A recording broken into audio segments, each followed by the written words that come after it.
Hai guys, hari ini kita bahas film tentang Yongjun, pemuda yang belum tahu apa mimpinya sampai ia bertemu Yorem, perempuan yang bekerja keras merawat adiknya.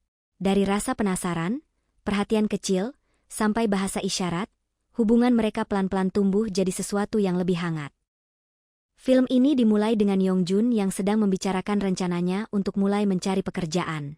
Namun kedua orang tuanya menyadari bahwa Yongjun sendiri belum benar-benar tahu pekerjaan seperti apa yang ia inginkan. Karena itu, ibunya memutuskan untuk mempekerjakannya sementara sebagai pengantar makanan di rumah makan keluarga, hanya untuk 3 bulan, sambil menunggu Yongjun menemukan pekerjaan yang cocok.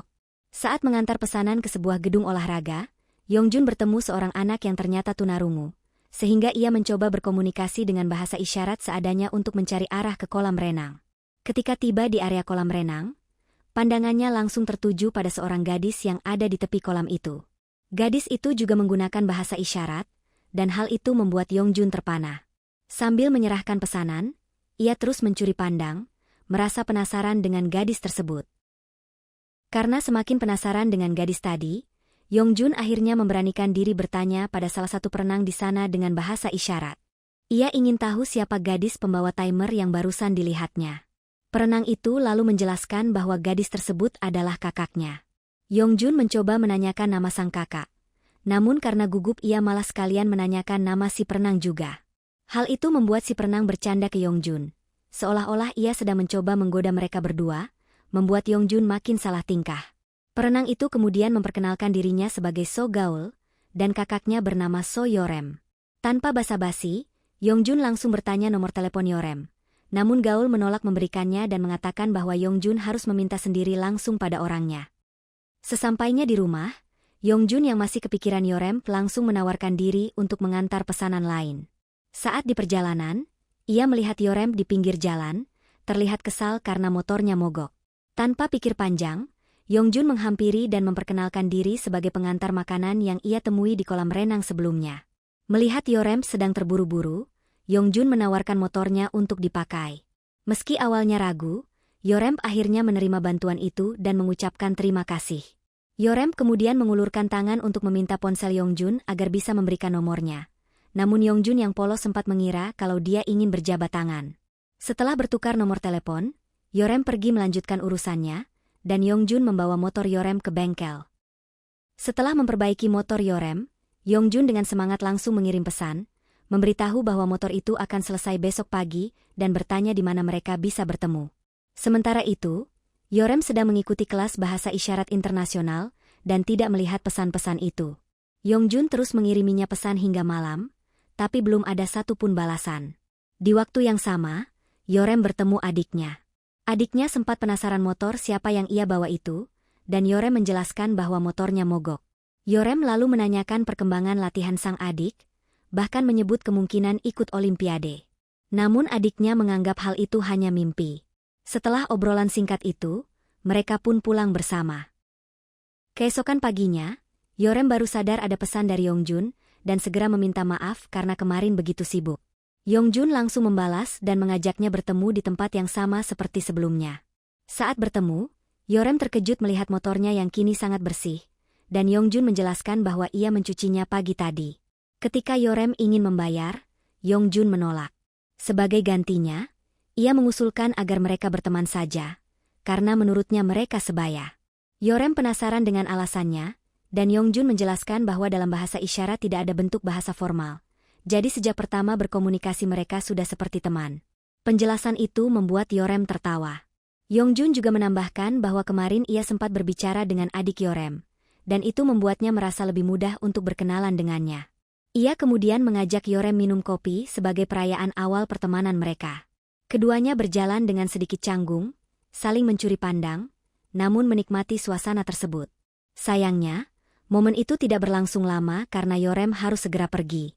Ketika Yongjun bertanya apakah ia selalu sesibuk itu, Yorem menjelaskan bahwa kesehariannya memang penuh dengan belajar dan pekerjaan paruh waktu. Setelah itu, Yongjun dan Yorem makin sering berhubungan, saling kirim selfie dan saling mengingatkan soal makan. Saat tahu Yorem hanya sempat makan roti lapis karena terlalu sibuk, Yongjun langsung memasakkan makanan lengkap. Sikap ini membuat keluarganya serta sahabatnya bingung, tapi ia tetap mengantarkannya pada Yorem. Yorem ternyata menyukai semua masakan itu, dan meski Yongjun sempat menolak uang darinya, Yorem memaksa agar ia menerimanya. Besoknya di kolam renang terjadi keributan. Beberapa orang tua menolak anak mereka berenang bareng penyandang disabilitas. Yorem menenangkan adiknya yang terlihat kesal. Sementara Yongjun justru melabrak salah satu orang tua murid itu dan membela Yorem serta adiknya. Ia menegaskan bahwa meski Yorem dan adiknya tuli, mereka tetap bisa membaca ekspresi dan gerakan bibir. Ia bahkan memotret mobil wanita itu yang parkir di tempat khusus disabilitas untuk melaporkannya. Setelah itu, Yongjun kembali ke kolam renang dan menghampiri Yorem dengan pelan. Yorem mengatakan ia baik-baik saja karena hal seperti itu sering terjadi, meski tetap membuatnya tidak nyaman. Menurutnya, hanya karena tidak memiliki suara, mereka seolah hidup di dunia yang berbeda, sulit masuk dan sulit keluar, dan mungkin keadaan itu tidak akan berubah. Terpikir oleh ucapan Yorem sebelumnya, sore itu Yongjun datang ke rumahnya dan mengajak Yorem serta adiknya untuk jalan-jalan. Ia membawa mereka ke sebuah bar, dan mereka bersenang-senang di sana. Yongjun bahkan mengajak mereka ke dekat speaker, lalu meminta mereka menempelkan tangan di sana agar bisa mendengar musik lewat getarannya. Saat perjalanan pulang, Gaul berpamitan duluan dengan alasan mengantuk, sekaligus berterima kasih pada Yongjun karena sudah mencoba menghiburnya di hari yang berat ini. Tinggallah Yorem dan Yongjun pulang bersama. Tengah malam, sudah di rumah, adik Yorem penasaran apakah kakaknya berpacaran dengan Yongjun. Yorem bersikeras bilang mereka hanya teman, meski ekspresinya menunjukkan hal sebaliknya. Ia bahkan menunjukkan foto-foto yang mereka ambil bersama tadi. Sebelum tidur, Yorem mengirim pesan pada Yongjun, menanyakan suara apa yang ingin ia dengar di musim panas ini. Yongjun sempat menuliskan bahwa ia ingin mendengar suara Yorem, tetapi ia hapus dan menggantinya dengan jawaban sederhana, kalau ia belum tahu. Keesokan harinya, Yorem membawa adiknya ke kolam renang baru untuk menghindari masalah dengan para orang tua kemarin, meski tempat yang baru terlihat lebih jelek. Di sana, Gaul terus berlatih untuk kompetisi renang di Seoul. Ketika hari lomba tiba, ia menang dan bahkan memecahkan rekor dengan waktu 27,87 detik. Gaul mempersembahkan medali emas itu kepada kakaknya. Yorem kemudian menunjukkan medali itu pada Yongjun, dan Yongjun ikut senang sekaligus memberi selamat. Yorem bercerita bahwa jika adiknya bisa memangkas 1 detik lagi, ia bisa lolos seleksi tim nasional untuk Olimpiade. Yongjun mengajak mereka merayakan kemenangan itu, tetapi Yorem menolak karena ingin memasak untuk adiknya yang pasti lelah. Namun Gaul justru mendorong kakaknya pergi bersama Yongjun saja. Akhirnya, Yongjun meminta sahabatnya untuk mengantar makanan ke rumah Yorem, sambil memintanya agar tidak banyak bicara ketika sampai. Saat sahabatnya tiba, ia terpana melihat adik Yorem yang mengambil makanan itu. Sementara itu, dari kejauhan, Yorem justru terpana melihat Yongjun yang sedang menunggu tanpa menyadari bahwa ia sedang diperhatikan. Yorem membawa Yongjun ke tempat yang dulu sering ia kunjungi bersama adiknya saat masih kecil, dekat rumah orang tua mereka. Ia bercerita bahwa ketika banyak pikiran, ia biasanya datang ke tepi sungai itu untuk menenangkan diri. Ketika Yongjun bertanya tentang impiannya, Yorem menjawab bahwa impiannya hanyalah melihat adiknya ikut Olimpiade. Namun ketika ditanya apa yang akan ia lakukan setelah itu terwujud, Yorem mengaku belum pernah memikirkannya. Yorem kemudian balik bertanya tentang impian Yongjun, dan Yongjun hanya tertawa karena ia sendiri tidak tahu apa impiannya. Ia merasa tidak punya keahlian dan tidak tahu mau menjadi apa. Mendengar itu, Yorem mengatakan bahwa mereka sebenarnya cukup mirip. Yongjun lalu menggoda dengan mengatakan bagaimana kalau mereka mencari impian masing-masing bersama-sama. Ucapan itu membuat Yorem tersenyum dan mengangguk pelan. Ia juga mengucapkan terima kasih karena Yongjun sudah hadir dan menjadi temannya. Sementara itu, Gaul terbangun dan panik karena apartemennya dipenuhi asap. Saat mencoba melarikan diri, ia justru terjebak di dalam lift yang penuh asap dan hanya bisa meminta tolong sebisanya. Di waktu yang sama, saat pulang bersama, Yongjun hampir menyatakan perasaannya pada Yorem, tetapi Yorem tiba-tiba mendapat kabar bahwa adiknya masuk rumah sakit akibat kebakaran. Ia langsung berlari meninggalkan Yongjun. Di rumah sakit, Yorem meminta maaf karena merasa bersalah sudah meninggalkan adiknya sendirian. Gaul menenangkan kakaknya dan bilang ia hanya menghirup terlalu banyak asap, jadi tidak perlu memberitahu orang tua. Namun Yorem tetap cemas, apalagi takut kondisi itu mengganggu seleksi yang sudah Gaul perjuangkan selama 10 tahun. Gaul kembali menenangkan kakaknya. Malamnya, Yorem melihat pesan dari Yongjun tetapi memilih mengabaikannya. Keesokan paginya, Karena tidak mendapatkan kabar, Yongjun mencarinya ke kolam renang tapi tidak menemukan siapa-siapa. Di tempat lain, Yorem pergi ke latihan adiknya yang langsung kembali berlatih sepulang dari rumah sakit. Ia sempat melihat Gaul kesulitan bernapas di tengah latihan, membuatnya semakin khawatir. Setelah latihan, Gaul menyuruh Yorem pulang duluan karena ia masih ada janji lain. Setelah kejadian itu, Yorem mulai gelisah karena adiknya, Gaul, tiba-tiba menjaga jarak.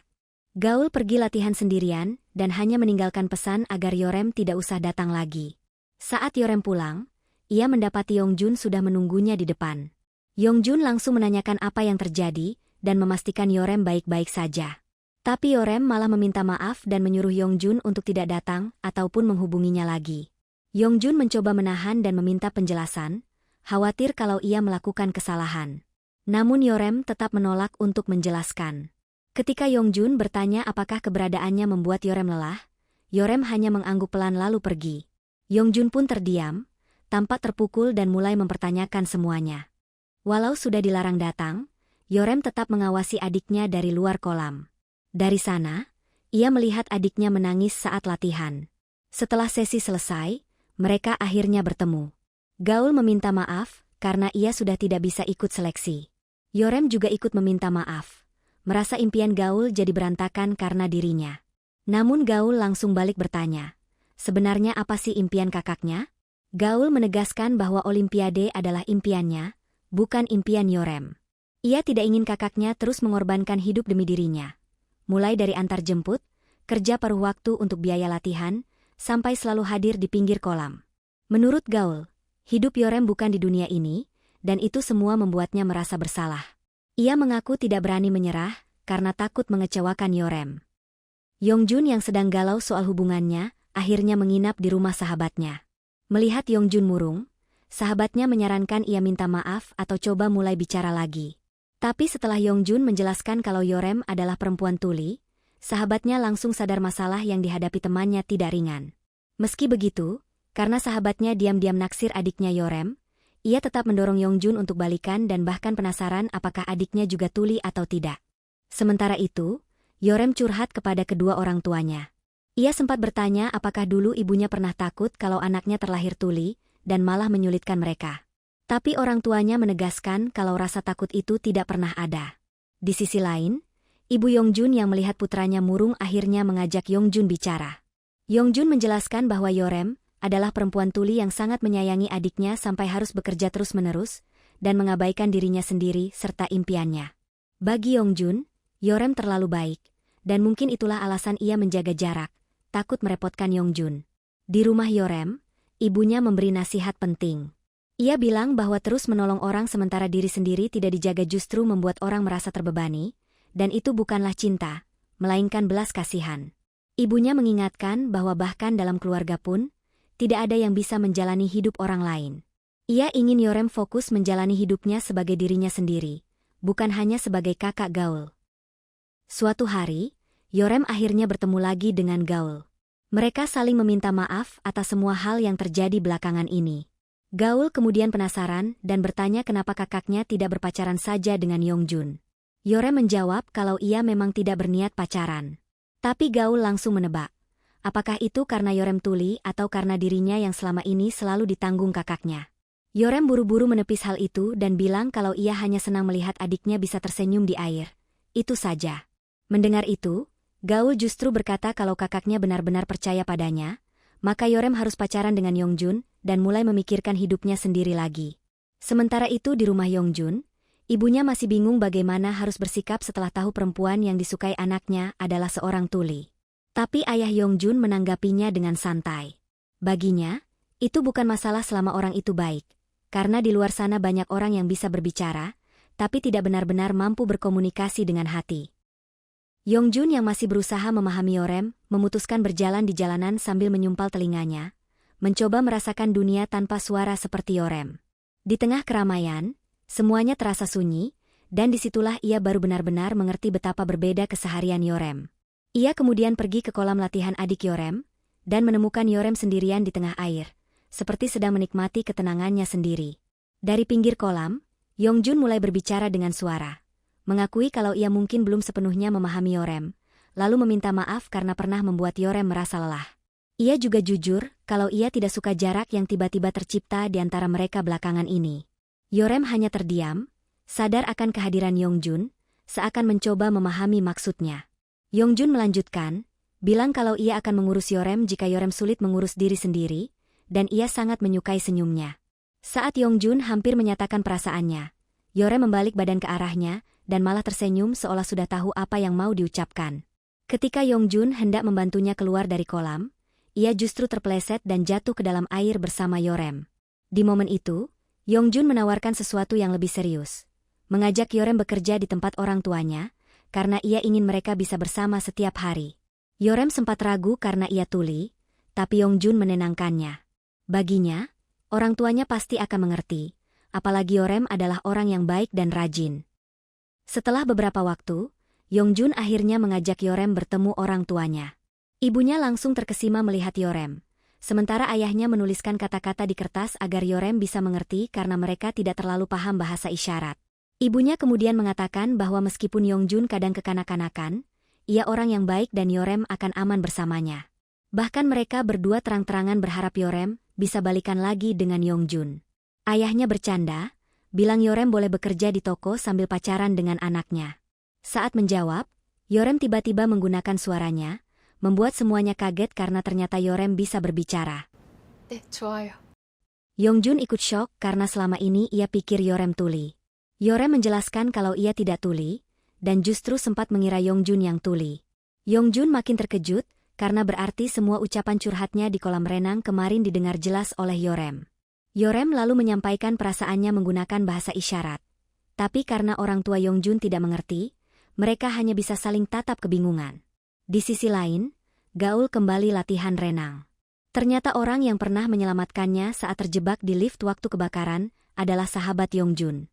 Pria itu datang dan menyatakan perasaannya pada Gaul dalam bahasa isyarat. Sementara itu, Yongjun dan Yorem pergi berkencan. Yongjun bertanya apakah Yorem satu-satunya yang bisa mendengar di keluarganya, dan Yorem membenarkan. Ia teringat pesan ibunya, bahwa meskipun berbeda, ia tidak perlu hidup seperti orang tuli. Mereka tetap hidup di dunia yang sama sebagai keluarga. Di akhir, Yongjun dan Yorem sama-sama mengatakan bahwa pertemuan mereka adalah hal terbaik yang pernah terjadi dalam hidup mereka. Dan itulah kisah dua orang yang sama-sama tersesat, tapi akhirnya saling menemukan.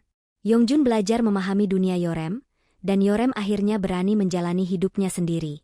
Pertemuan mereka jadi hal terbaik yang mengubah hidup keduanya. Terima kasih sudah nonton, sampai ketemu di video selanjutnya.